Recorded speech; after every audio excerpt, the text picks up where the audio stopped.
The blood supply of the brain consists of anterior circulation, posterior circulation. The posterior circulation comes from two vertebral arteries which runs through the foramen magnum.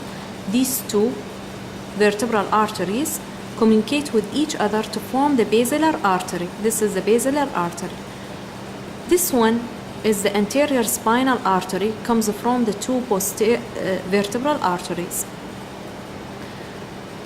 This is the ICA, which is the anterior inferior cerebellar artery. This one is the labyrinthine artery. While those small branch is the pontine, are the pontines arteries. This one is the PICA, the posterior, is the superior cerebellar artery, not the PICA, superior cerebellar artery. And the last two branch of the basilar artery, which is the posterior cerebral arteries. Those is the posterior cerebellar or cerebral arteries. This small branch from this side and this side from the posterior cerebral artery to the internal carotid artery is the posterior communicating artery. Together with the anterior cerebral artery, internal carotid artery, and the anterior communicating artery forming the circle of Willis.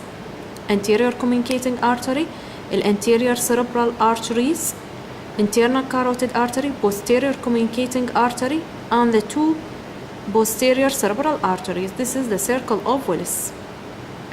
This one is the larger branch from the internal carotid artery, which is the middle cerebral artery. And this is the internal carotid artery. Comes from the foramen lacerum through the cavernous sinus that bulging upward, just medial to that of the anterior clinoid process. This one is the middle meningeal artery. Enter the cranial cavity via the foramen spinosum. While another branch from the internal carotid artery, this small branch, is the ophthalmic artery. This one is the ophthalmic artery that enters through the optic canal together with the optic nerve.